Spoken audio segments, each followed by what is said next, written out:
to a new game, move away from something that's as disappointing as a defeat at Wembley, back on the horse straight away and looking ahead to what could be a brilliant end to the season? Yeah, for sure. I think as players we just take it one game at a time, and I know after a loss you kind of want to go back out there and prove a point and just kind of put that game to bed, learn from it and hopefully show yourself in the next game. And this, just looking at the starting 11, is a team that will be hungry to go and prove a point. You look at Alfie May coming back into the starting 11, what an end to the season he's having. No, and the run of form that he was in pre-Wembley as well. He was desperate to start the game with his 5 goals in 4 games. He'd have been disappointed not to start.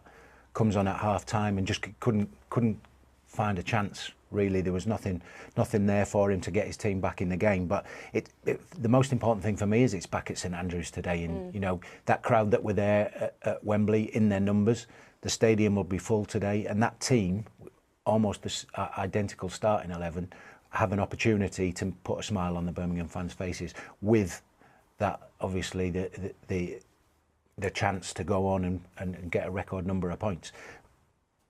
At St Andrews on a Saturday afternoon, it's a great opposition to be in. Speaking about putting smiles on people's faces, if we look at the positives that we can take from this, it's obviously a very big lesson learned, and what has been, as you already rightly say, a spectacular season. There are going to be times, you can't be perfect all the time, where you fall down. It's all about learning from it and moving on, and it seems particularly when you look at those voices amongst the ownership group, those voices in leadership, that's what they really want to do, is take the lessons and build going forward into next season in the Championship. Absolutely. We've seen it so many times at St Andrews at Knighthead Park. It comes from the ownership down, and we've talked about the matchday experience, how that's been extended over a period of time. And, we see these pictures.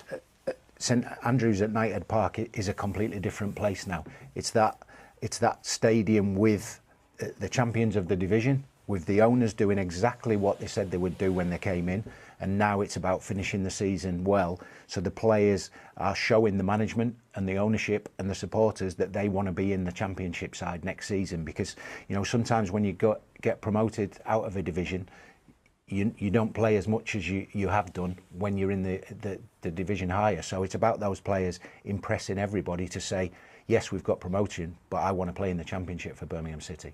Would you agree with that sort of mindset thing? The players, obviously the job is done. There's the record points still there, and that's very much a target. We'll hear from Chris Davies later on. He's saying that is very much a target for them as well. But as a player, the opportunities to then go out for these last 6 games and really, try and grasp a place in a Championship team next season, Martha, that must be something that is exciting for the players. Yeah, for sure. I think every game you have high standards of yourself and your teammates, and you just want to be better as the games go on, and I think they can obviously take that confidence into next season with how well they've played this season, and they're in a better league next year, so again that's something to be proud of, and hopefully they'll be able to keep pushing. And you've won promotion before with a team into the WSL from the Championship. Yeah. What does that do for your confidence as a whole squad and as an individual as well? Yeah, I think obviously I was at Manchester United when we got promoted in our first season as a team, so it was a completely new team, new group of players, and we had such a good kind of relationship both on and off the pitch, which I think is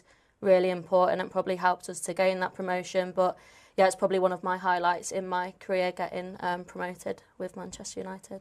Where does your promotion stand with your career highlights, Tommy? They always are. I think any day, and it's easy for me now when I look back on my career, I remember that, yes, I remember individual goals, but the first memories for any player that after they've retired is the days where you've won something, when you've actually got that medal around your neck. And yes, the Blues players haven't got a medal around their neck yet, but they will do at some point, and they know that, but they've still got ambitions to reach. And I think that's great for the players, to keep the momentum in the team. You want to finish the season well, but to have that the record points tally dangling at the end of the season now, where it could be easy. A lot of people might say, and particularly with the Wembley performance, they might say, that they've done what they set out to achieve and now they're going to relax a little bit. I don't think they will. I think these players are hungry and they've showed it, and Martha mentions it there. It's about a dressing room, and this epic training facility here. This is where they do their work day in, day out. and certainly that dressing room has driven them to what they've achieved, and I think it'll drive them to the very end game. Yeah, absolutely. We'll get into that more in just a moment, but time to hear from someone who's been so instrumental in this League One winning season so far. Kristoff Klarer was speaking after the defeat at Wembley. Yeah, I think we're obviously all really disappointed in there to end up coming short. Yeah, definitely not the outcome that we wanted for us as a group, and also for all the fans that travelled here today. So a very disappointing result for us. You've had so much success this season, of course, with the title win, but do you have to make sure that this team is just as together in defeat as you are in victory? Yeah, I think obviously with us winning the amount of games that we have, all the defeats have obviously hurt us a lot. But I think what was really special, every time we've lost a game, we've come back stronger. So I think we'll definitely do that again. Yeah, you had what looked like a bit of a team talk with Tom Wagner, of course, there after the game. Was the sentiment that this team will bounce back from this strong? Yeah, like I said, we'll obviously be really disappointed with today, but I think that shouldn't take anything away from what we've done in all the cup competitions and in the 40 league games so far. And yeah, I think that was just kind of him giving us the message that we've still got 6 very important games to play for, and to make something really special happen.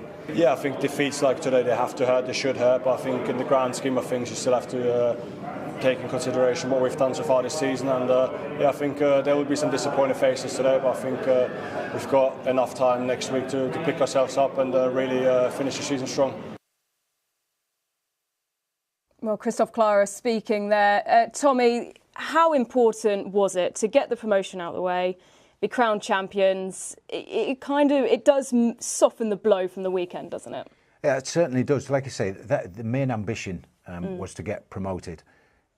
They've already been crowned champions, so they've gone one better than that.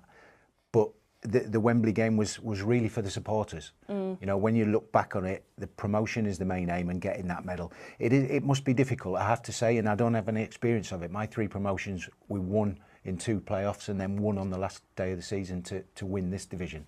So yeah, it must be strange for the players, but I think the drive here that we've mentioned at the training ground every day, and the authority that the players have once they cross that white line, it must be a difficult situation, but it's a great position to be in now that they've got 6 games left to go and be record breakers. How important will the manager be in sort of maintaining that emotional level and keeping it really steady?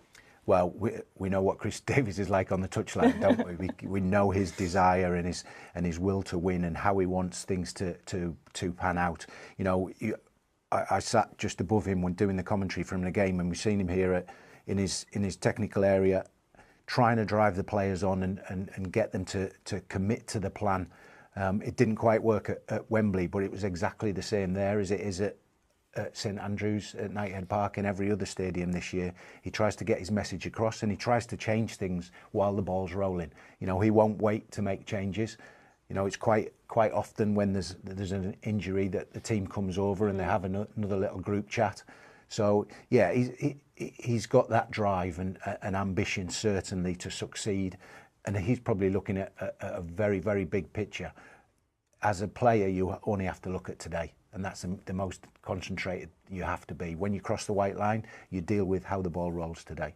And Martha, how easy or hard is it to just focus on that one game? We hear it all the time from managers across the board in press conferences. It's like we're not looking further ahead than just the next game. But in reality, how easy or hard is that as a player? Yeah, I think obviously in the situation we're in at the moment, we've got 3 games left, and we kind of need to win all 3 games to get that promotion. But we know as a group we need to stay calm, we need to stay focused on the game in hand. Otherwise, that's not going to be available come the end of the 3 games. So yeah, I think you've just got to not allow the pressure,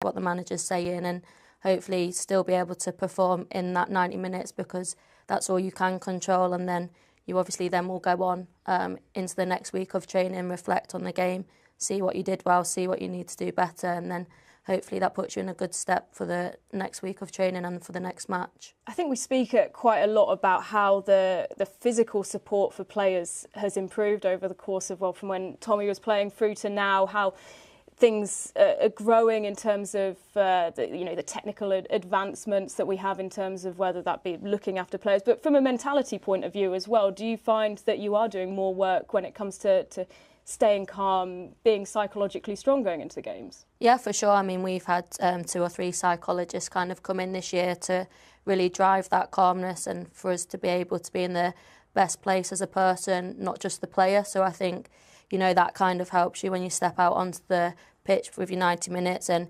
you're going to make a mistake in the game, but it's how quickly you can get over that mistake because you've still got the rest of the game. So obviously try and put that right. And I always say, the girls always laugh at me in the change room, I'm always saying it's not that deep. I think, you've just got to do what you can do. And yeah, I think the best way possible to do that is to be in a nice, calm and relaxed place. Yeah, it's a brilliant way to look at it. Tommy, we heard Kristoff Klarer speaking there. He said that there's an opportunity to do something special. And when you look at the maths, there really is.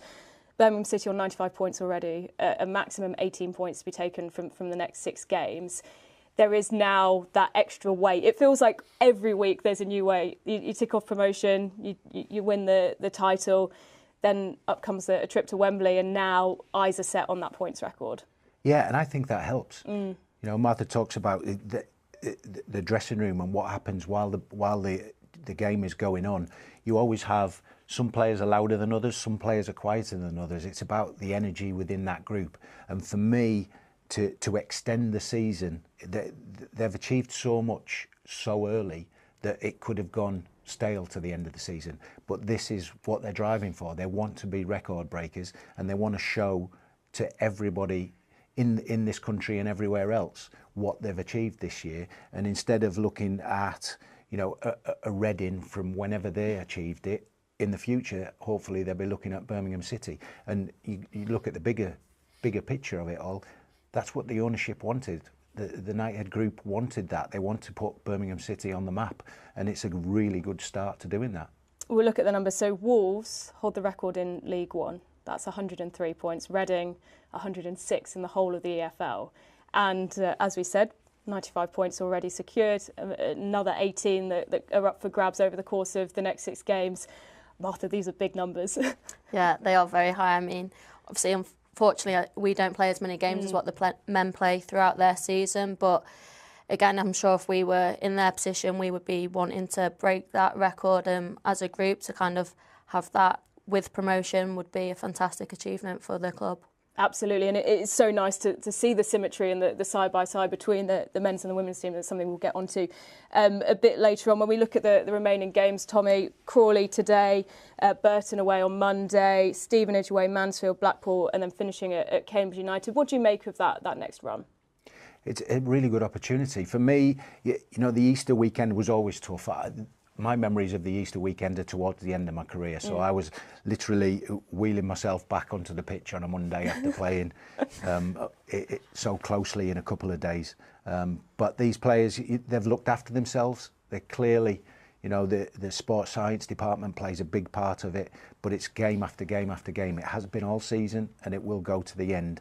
I just think that the fact that they've got something to play for really gets you out of bed, gets you into this training facility thinking, yeah, I need to be on top form today. The way that they've done that all throughout the season, certainly, and it's there for them. It would be a wonderful achievement. They've achieved so much this season, but to have it on record as the highest point scorers, I'm sure it's driving everybody. Because it is a really unique situation. We'll hear from the manager later on, and he speaks about how odd this situation is, being crowned champions, of course, while not playing, but also so far in advance. Usually you secure promotion, then maybe you have 5 or 6 games, and it comes down maybe to the last 2 of who then takes the title.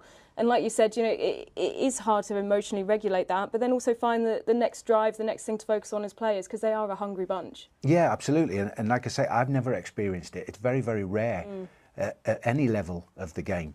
And I've always been in the same situation as Martha, where you've got 3 games left and you need to win all 3, whether that be 2 playoff semi-finals and a final or the last 3 games of the season to win a medal. So, yeah, it's difficult for the players, but that's what Chris Davies and his staff have been doing all season, driving them on and make sure that they reach the levels that are expected of them. And a St Andrews at Knighthead Park crowd is also a crowd that demands performance and excitement, and hopefully we get that this afternoon and it starts off this little mini league to achieve another points total. Yeah, absolutely. We are about 45 minutes away from kick-off. Crawley Town, the visitors today at St Andrews at Knighthead Park. We've mentioned it a little bit, Martha, but the women's team are having a brilliant season.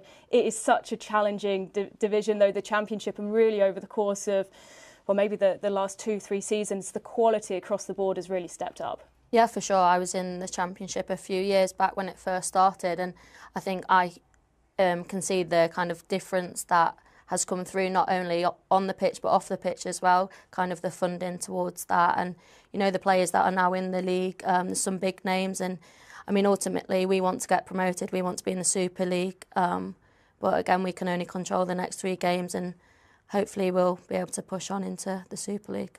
And what's it like behind the scenes at Birmingham City? Of course, a team that have plenty of WSL experience, Women's Champions League experience as well. It must be a great place to play. Yeah, it is for sure. And I think as a group, we've got such a good team. We've got a lot of staff now ever since Knighthead have come in, and we've kind of been able to just tick off all those little small margins that we've probably not been able to the past 3 seasons that we've been here.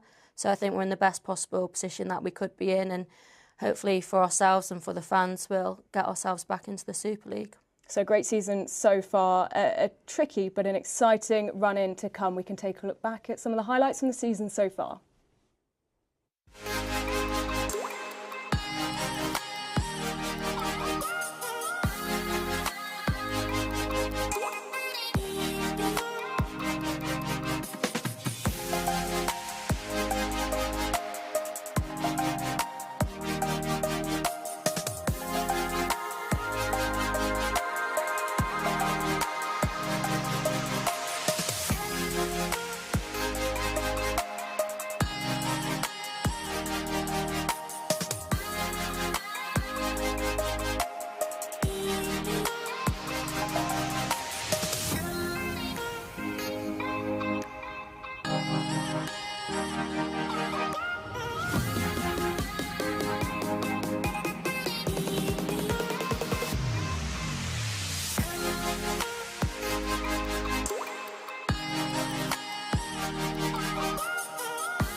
Well, some brilliant goals there as we take a look back at the highlights from the season so far in the Women's Championship. And Martha, we saw Shannon Cook's goal there. She's been a real addition to the team. You, of course, said about the players you've got in the dressing room. But I remember that you scored a very similar goal. Was it last season? Yeah, so last season against Sheffield away, I kind of just hit it, to be honest. I thought I was going to get kind of cut out in a tackle. And yeah, I'm not really a goal scorer, I'm a defender, so it was nice to get that goal, and to get goal of the season I was kind of rubbing it in the forwards' faces. I was pretty sure that I've seen some goals for you over the years that would make Tommy quite proud. I hope so. I'm sure you could see. Ellen hasn't mentioned any of my goals, so you should be honoured. Yeah. We'll do that in the second part of the show, Tommy. We'll get to those later on. But we've already mentioned it. It's a tough run-in towards the end of the season. You've got to stay really focused, and you've given us some great examples of staying focused and how you do that. The team around you, though, you mentioned before, the wider staff, and particularly since Knighthead have come in. What changes have you seen amongst the squad? Yeah, I just think even little things at the training ground. We've kind of got now hot and cold pods for after training, so we can really aid our recovery. We've got a nice little chill out area now, which sounds very minor maybe, but for us after training in between our weight session, it's nice to just be able to go relax, and you know, we can review training, have player meetings. I think everything is quality of the pitches as well has got so much better, and we feel much more of the club as a whole now. So I think, again, that just gives us that extra motivation to hopefully get promoted. And speaking about being sort of wider, feeling more part of the wider club, I remember when the women, just the under-21 women, a few weeks ago now, it must be nearly 3 or 4 weeks ago, won the PGA Cup, the under-21s. And Tom Wagner came out and said this is the first trophy that we've won under the new ownership. How much of a statement is that when the manager or the owner comes out and says that and is really celebrating a trophy that maybe other clubs wouldn't celebrate to such an extent? Yeah, for sure. I know the girls on one of the match days ended up walking around the whole of St Andrews. So I think for them that was a huge moment. Obviously, a lot of them are only 16, 17, and it's something they'll probably remember for the rest of their career. But they're a great group of players. A lot of them sometimes come up and train with us, and you can see the talent that they have, and hopefully some of those girls will make their way into the first team as well, because for us we just kind of want to be that role model in a sense for them, and also younger girls throughout kind of England. Like, we want to show them that it is possible to kind of be able to do everything that the men can do. And yeah, I think they've had a great run and they thoroughly deserved it. It's great to have such a strong women's academy. It really is part of the ecosystem of women's football that is taken a little bit of time to develop. Usually, over the past 10 years, we've looked at some of the bigger clubs in the WSL, and they've been the ones who have been creating a lot of the young talent. But when you look at creating sustainable football clubs for the future, having youngsters who can perform to the highest level and can easily make the step up, that's really important, isn't it? Yeah, for sure. I know when obviously I was younger, we didn't really have the opportunity to have kind of those centre of excellences. I was always playing in boys' teams. So I think now the pathway that there is now for girls is incredible, and it's something that I think has definitely got better as the women's game has kind of grown, particularly over the last 5 to 10 years. Is that something you've noticed as well, Tommy? We know you've obviously played at a number of clubs, but worked in a number of clubs as well. Having that more symmetry now between the men's and the women's team, something that's grown over the course of probably the last 3 or 4 years. Yeah, absolutely. And I think, it's a nationwide inclusive ethos, if you like, from the FA. Certainly, we've had men's teams and boys' academies, and now having that pathway that Martha mentions. But it's also, when you look back at when Knighthead came to the football club, they were talking about Birmingham City Football Club. It wasn't an individual men's first team they were talking about. They were talking about taking this football club to the rest of the world, and to have all of those different departments that are successful. We talk about the 21s. There's 3 great games coming up for the women, and now 6 left for the men's first team. It's just been a fantastic season that isn't over, but could get even better. Yeah, it is a really exciting run-in. So at home to Durham tomorrow. Yep. How are the team feeling ahead of that one?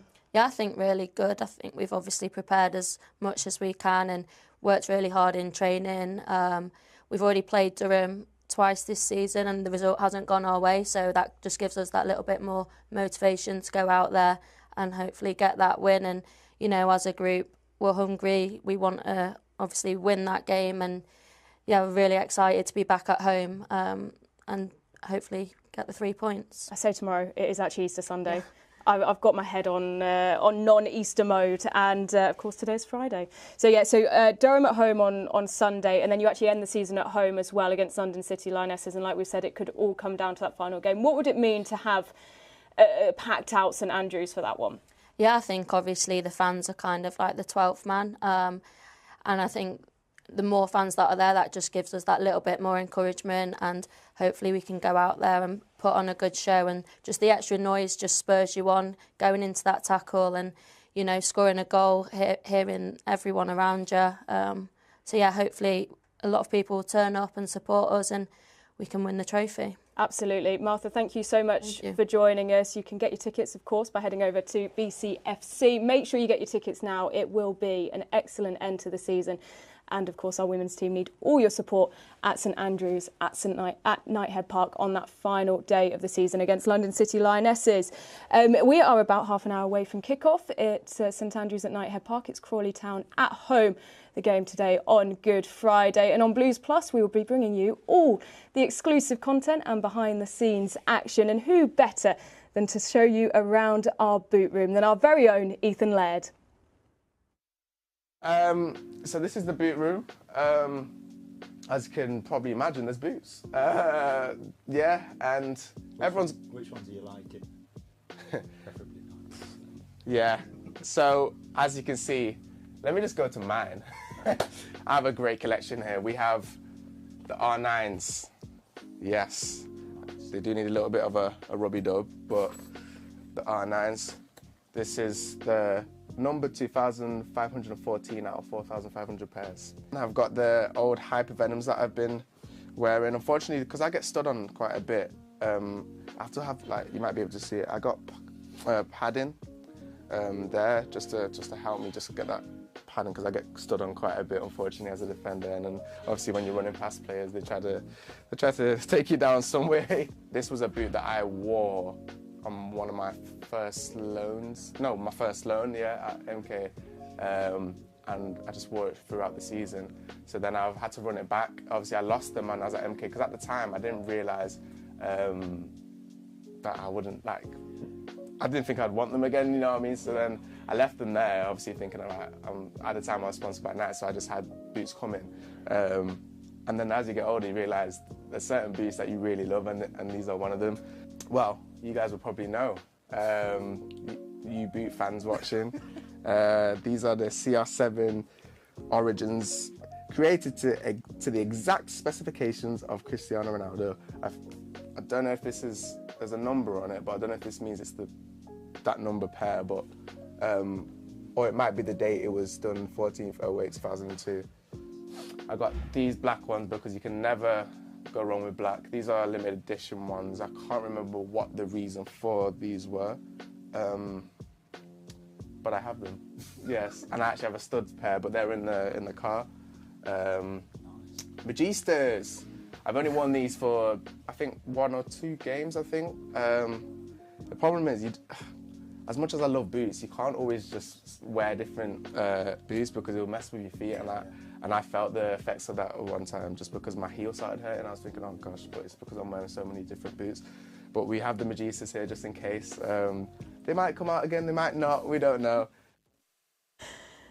Always great to hear from Ethan Laird showing us around the boot room. I think we need to get more content of Ethan Laird going around and doing behind-the-scene tours. You can find the full version of that on Blues Plus.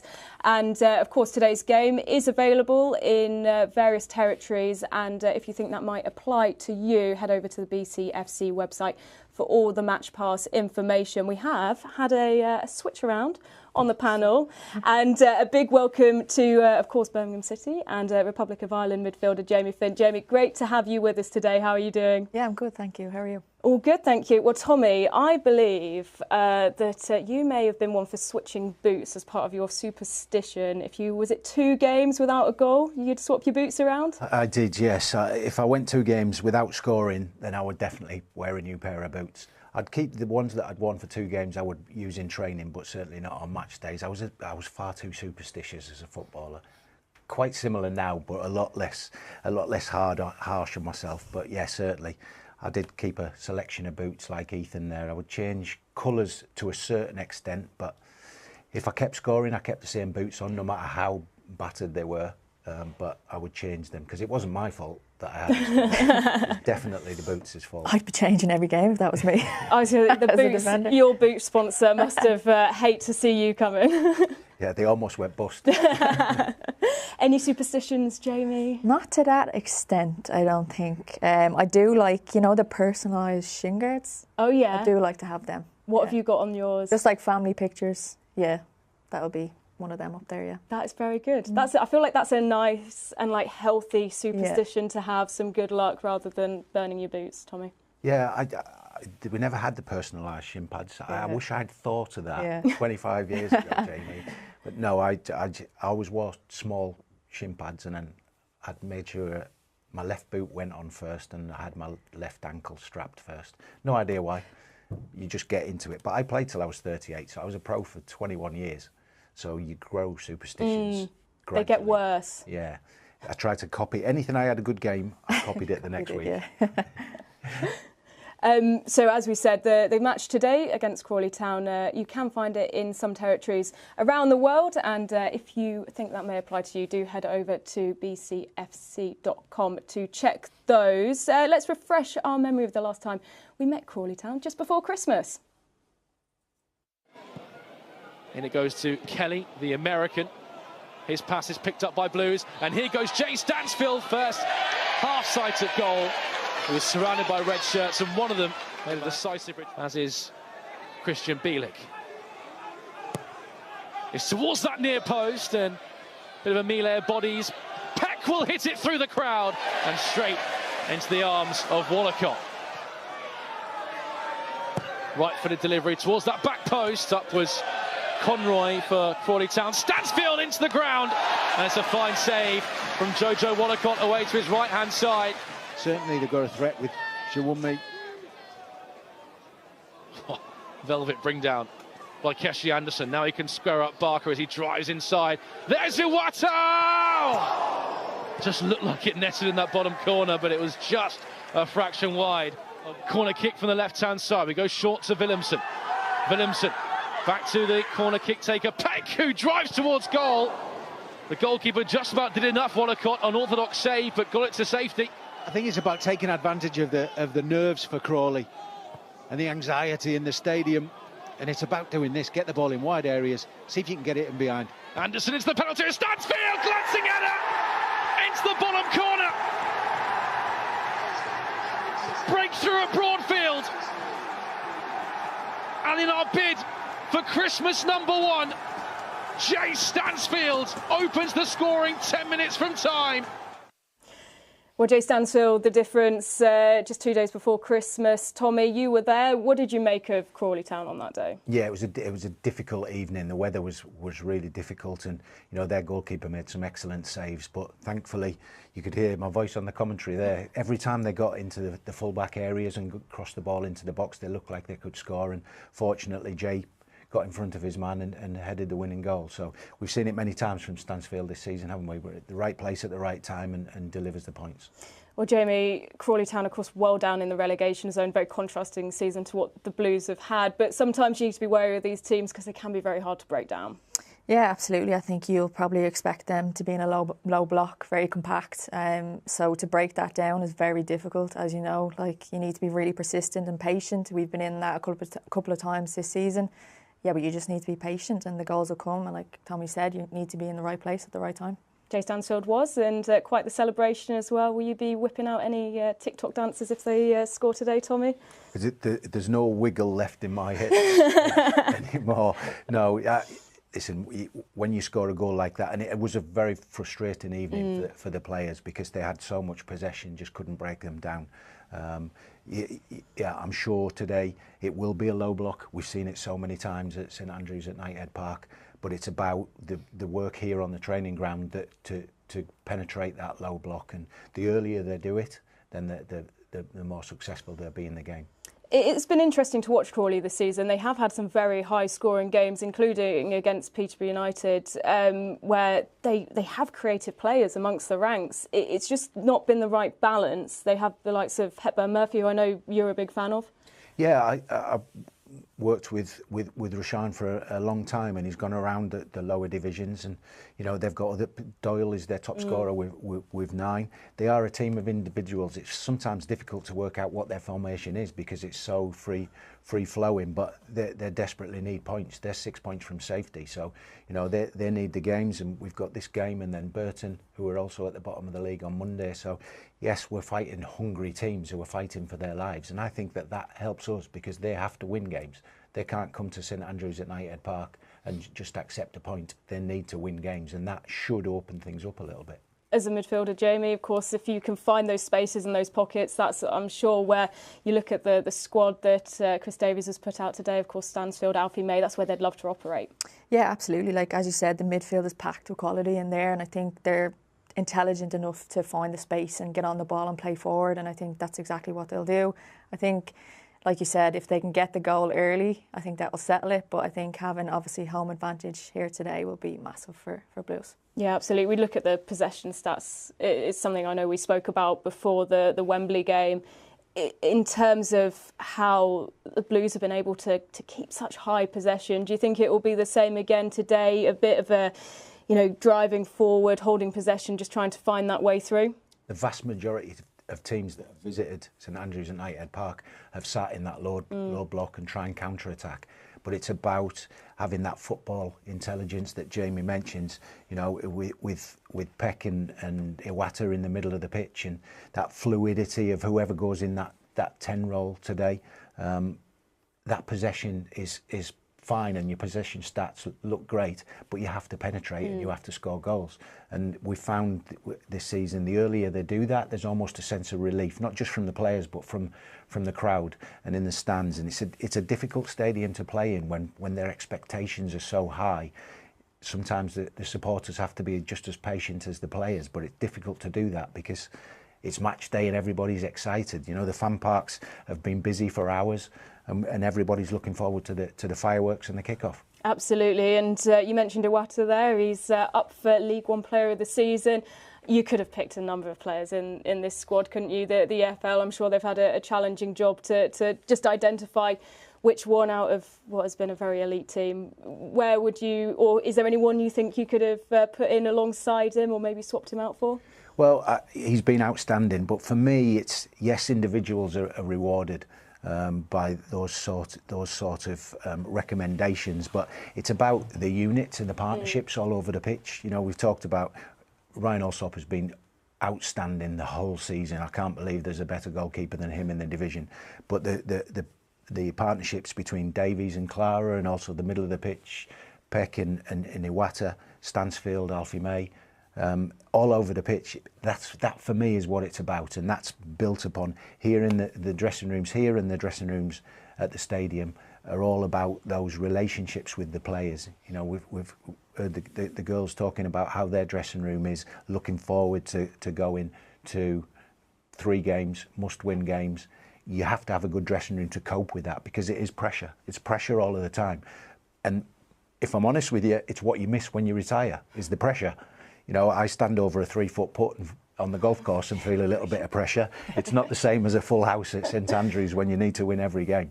And of course, Tommy mentioned there, the fans, they're an excellent group, and it's like Martha said earlier, they can be the 12th player. Just how much have you felt that, Jamie? Yeah, 100%. Obviously, like, the attendance has gone up as well this season, which has been brilliant. We obviously want to keep pushing that as much as we can.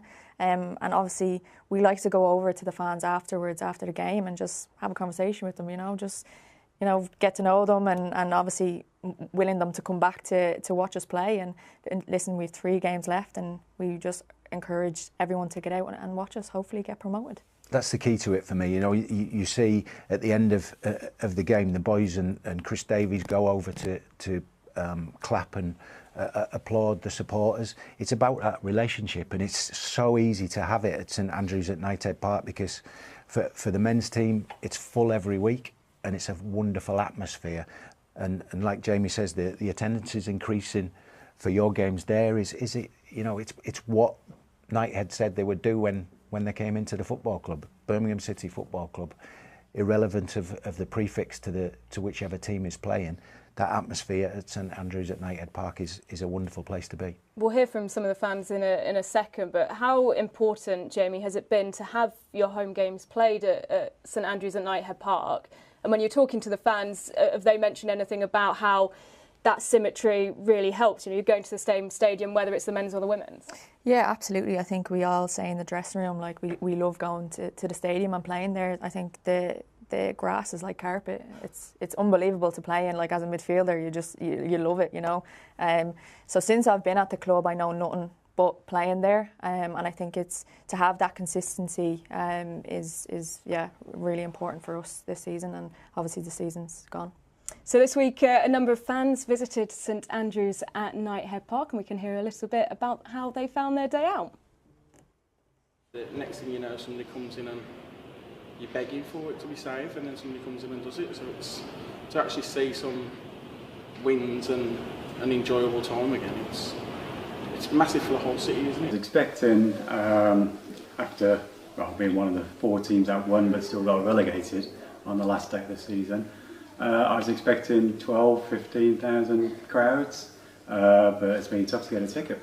We're going to a women's game which we probably wouldn't have gone to, so I thought that was quite good that the club aren't just doing one experience, they're trying to make it inclusive to everyone. We did. Yeah. We did. Enjoy the day out? Yes, to an extent, but yeah, it was nice. And it was nice for the owners to see that the support is there? Well, just secured the Mansfield tickets, so we'll be there first to see the trophy be lifted, which is brilliant. We were there at Wembley, disappointed, but you know, brilliant. We got the championship, and next season, see what we can do. Well, kick-off coming up shortly. We're about 15 minutes away from kick-off at St Andrews at Knighthead Park, where Birmingham City hosts Crawley Town, and manager Chris Davies addressed the media yesterday. When you look at the overall picture, it's very unusual for a team to confirm winning the title so early on in a season. I think it's the quickest that it's happened in the EFL since about 1998. But does this group remain hungry to now finish as strong as possible?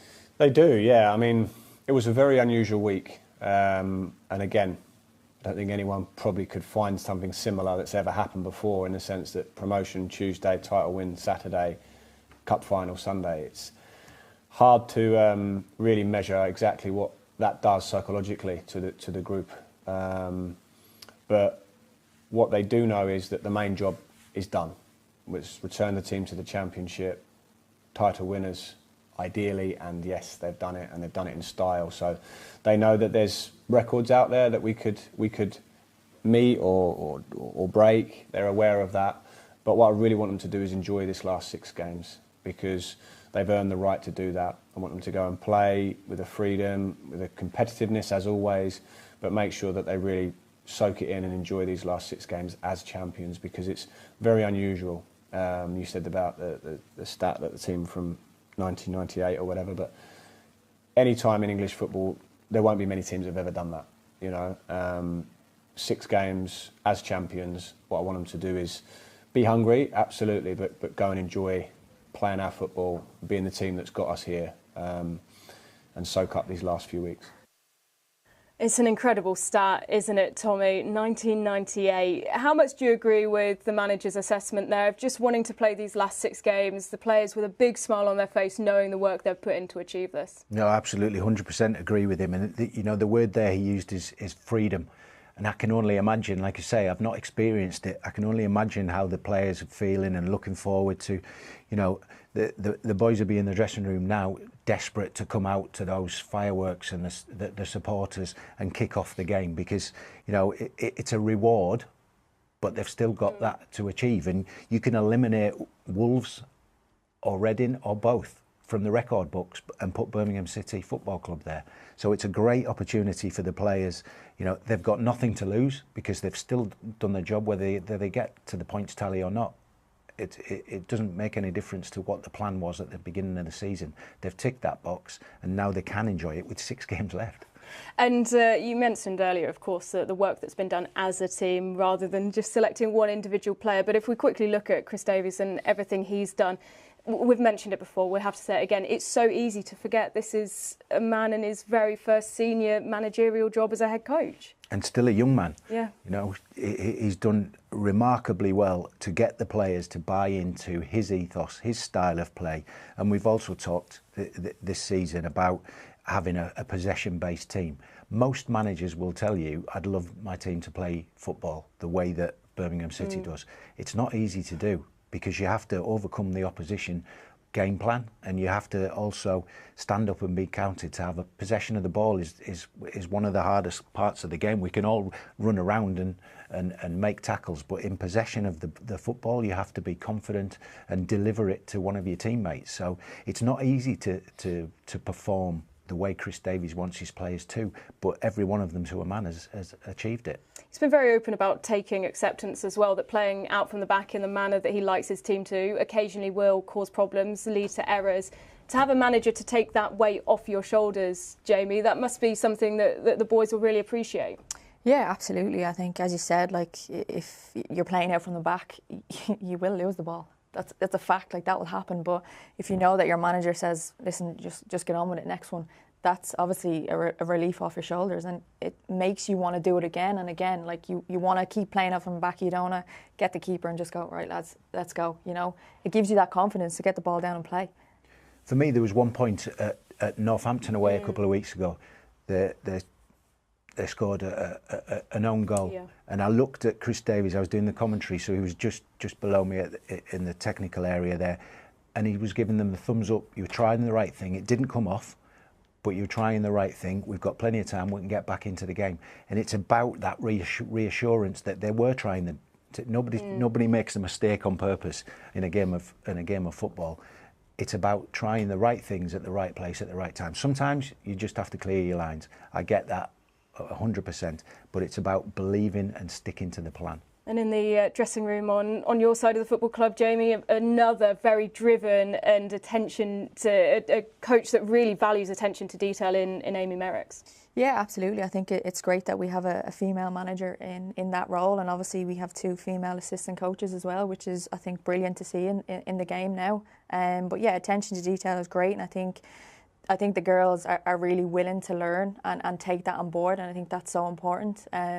And it just shows the position that we're in now. I think at the start of the season, if you had said to us, listen, you have 3 games left to be promoted and become champions, we would have taken it. So.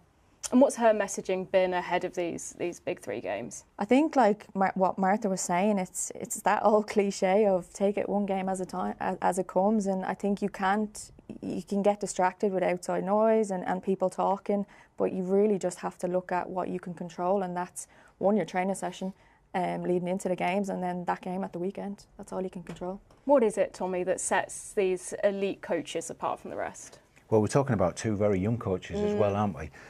It's about their desire and their belief and their confidence in doing the right thing at the right time. I think, Jamie talks about, and we see the pictures there, of both coaches, how they speak and how they deliver their message to their playing groups.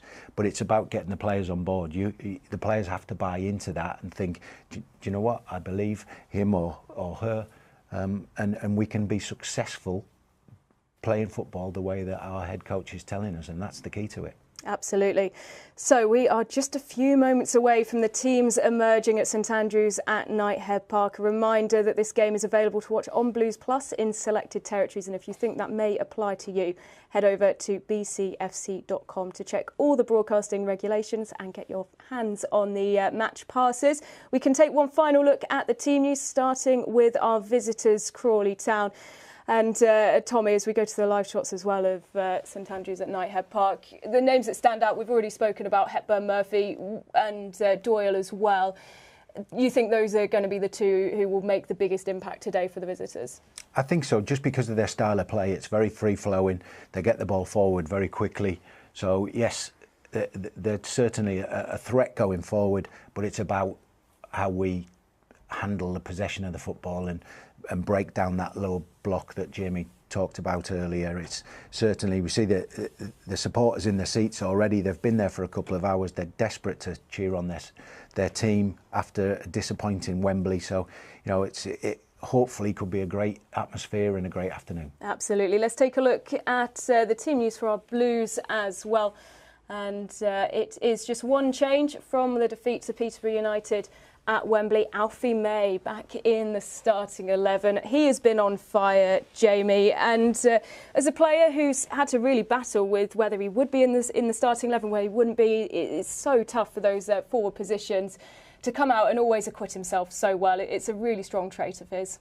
Yeah, absolutely. I think he's been outstanding this season, and obviously unlucky to start, so he will want to come out now and prove that he should have started the game. I think that's the mentality you need to have as a player, because unfortunately you kind of won't play every game, or if you don't, then the next game you play you have to come out and give it your all. Tommy, final thoughts, potentially a score prediction if you're brave enough today?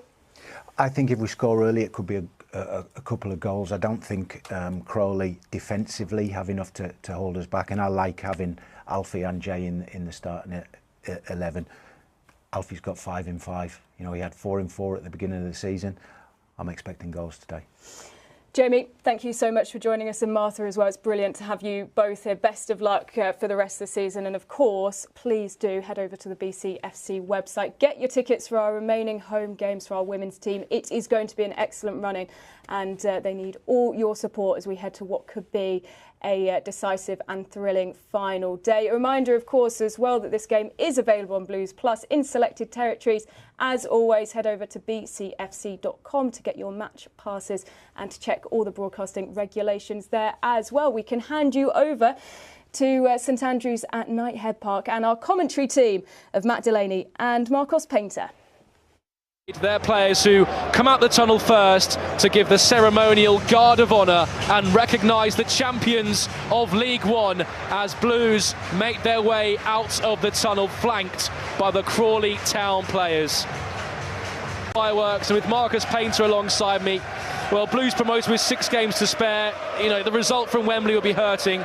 But what's the mindset, therefore, of this Blues squad for these final 6 games with records in sight to smash? It'll be exactly that, Matt. It will be the records that will be on the mind for the players and the staff. It's been a phenomenal season in getting promoted in the fashion that they have. With so many games to spare, but without a doubt there's always the next target to go for and the next objective, and that will be to break the points record. I think there's every chance. See, there's that slight disappointment, wasn't there, at the weekend, but if anything, I imagine that will kind of springboard the players with that extra bit of determination to go and do that job and break that record of that points total for this league.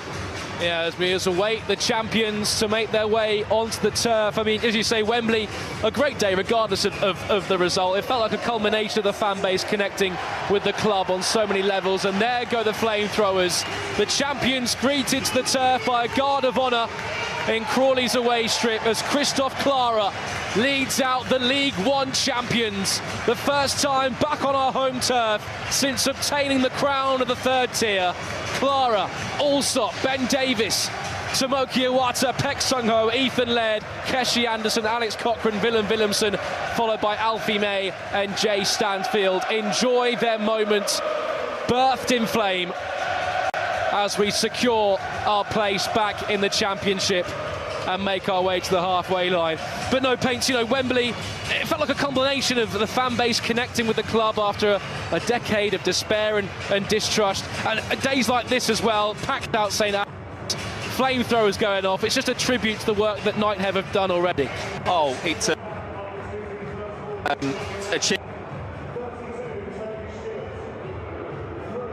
me, myself, as a fan, I take myself back to a year ago, and the club's in a completely different state, and now just in exceptional. And as you've said there, Kevin, the around the play, trying the ground,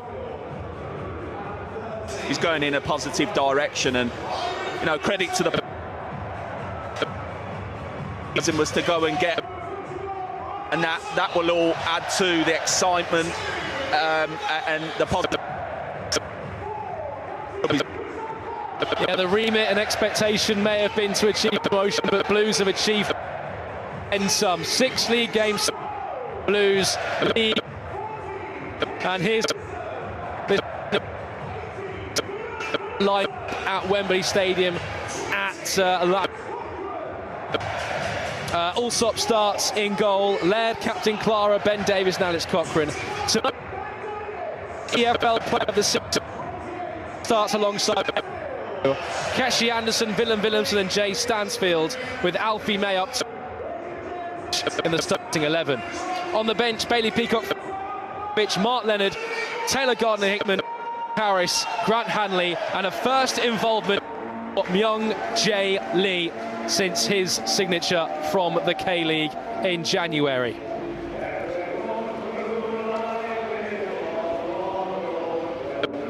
As Chris Davies makes his way in front of us and receives the applause from the supporters as he serves the first of his 2-game touchline ban, and he's actually going to join us 2 rows behind of our commentary position. So Paints, be very careful what you say this afternoon as the anthem, a championship winning anthem, rings out around St Andrews.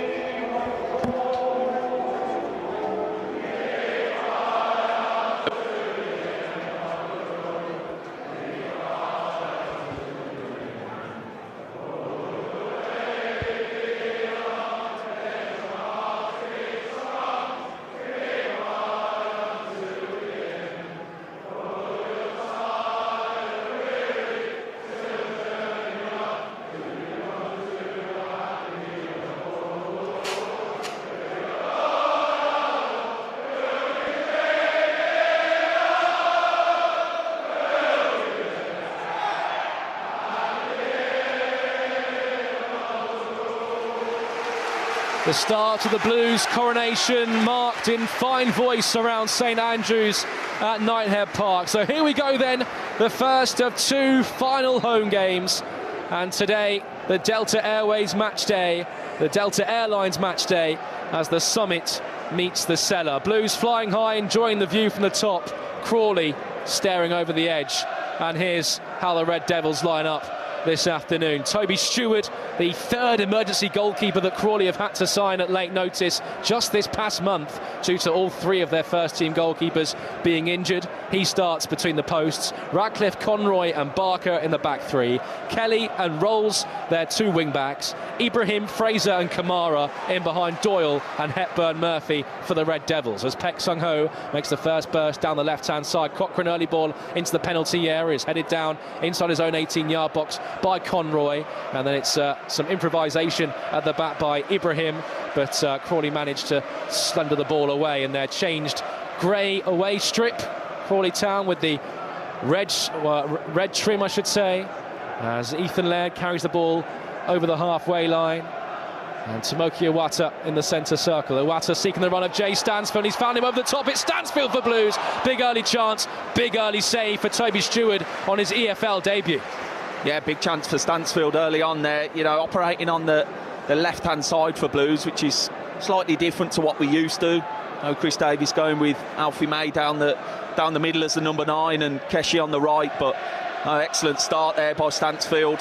First glimpse.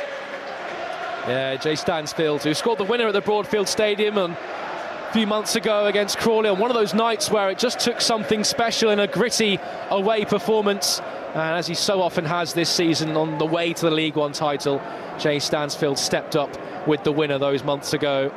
Second in the goal-scoring charts to Charlie Kelman as far as League One's concerned, with 18 league goals to his name, Jay Stansfield, and he's denied early on by Toby Stewart. Ethan Laird getting involved right from the off, and here's Willem Willemsen, cruises past one challenge and then tees up Tomoki Iwata, freshly off his nomination for EFL Player of the Season, along with his manager Chris Davies, who has joined us up here in his first of his 2-game touchline ban following his 6th caution of the season at Wembley. Klarer looks to pick out Ethan Laird over the top, down the right-hand side. The ball just running away from Ethan Laird and taking it behind into the Gil Merritt. Does it affect you, these sorts of players and the professionalism and the level that they are from a Blues point of view, not having your manager on the sideline, or is he just as influential up here as he can be down there?